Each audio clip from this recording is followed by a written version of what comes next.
over to Australia first. This is all over social media, and people are asking me to comment on it. I'm like, no problem. I can comment on this. Here it is right here. So we're having a march. Thousands attend anti-immigration protests in Melbourne on Sunday. So all over Australia, they have been protesting anti-immigration, anti-migration, immigration, migration, whatever you want to call it. They are protesting this. And the mistake that they're making is, you see, I'm an immigrant. Mike Martin's, my family, my wife, we're all immigrants. But we came here to build something. My dad came here to build a lot of projects, right? So we're immigrants to build Canada. Migrants come after everything is built and then come into the country and then occupy working at the bank. They come and work at the bank. But what about the people that built the building? What about their kids? Can't they work at the bank? No.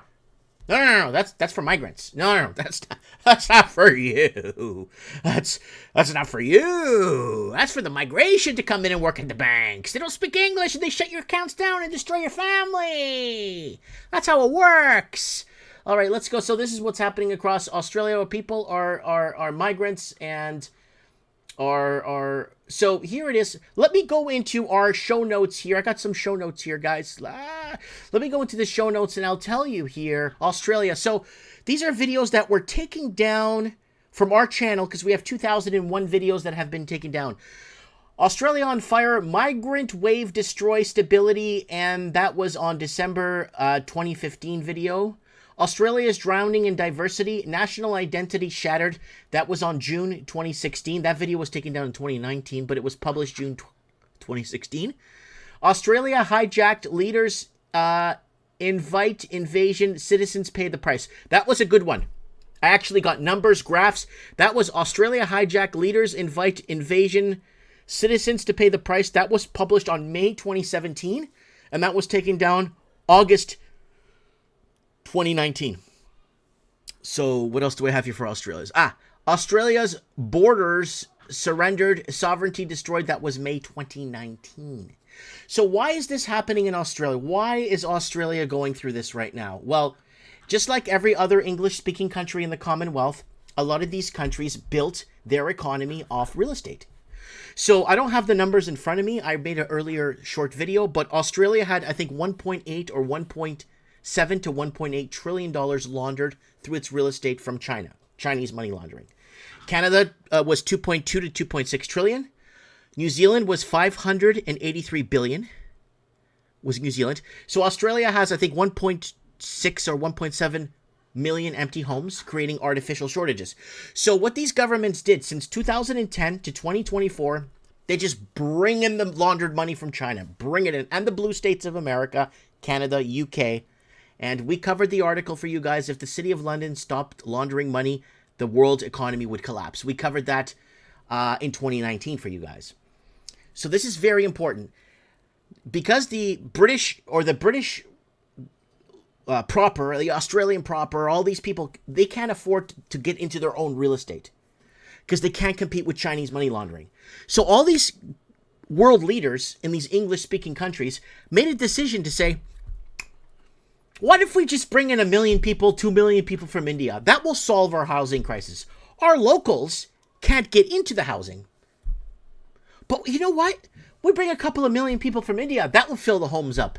So that's what happened. Governments at 2020 opened the floodgates in Australia, New Zealand, the UK, the blue states of America, everywhere, Canada, because the Canadian proper could not get into their own real estate. They just can't compete with the trillions of dollars of laundered money. An average house should be 4 times your net income. So whatever you make in 1 year net. So if you make $100,000 gross, so you take home $40,000 after all the taxes. Times 4, that's what a house needs to be worth in your area. Well, but, I make 100 grand. No, you don't. The government takes 60 of it, or 40 or 50, depending on what country you live in. And the rest goes to you. So you need to take what you make 4 years net, calculate your total debt service ratio, and you'll see what you have left over for food. And that's why we've been protesting for years on this channel that you won't be able to afford to buy food by 2020. We were off by a few years because they pulled the trigger on the pandemic, which we told you about also. So this is why this is happening in all these English-speaking countries, is they're bringing in people to try and fix the housing crisis that the Chinese started with money laundering, and your governments worked with the Chinese, and it's a complete total disaster mess. And now your tax dollars need to clean this all up. And there's no victories here. Nobody wins here. The people from India come here on a promise of a good future, thinking that they're advertising in India. They come over here and they think that there's going to be an open door. And you know what? They're starting to realize that they're going to go back home because they're realizing it's going to be impossible to make it in Canada. So Canada strikes out multiple times. 2010, the money laundering kicks in hard. They legalized money laundering in 2010 in Canada from China. If you're from Portuguese, you're out. Iran, Australia, Germany, you can't launch. China, take the paper. Take the paper. Take the paper.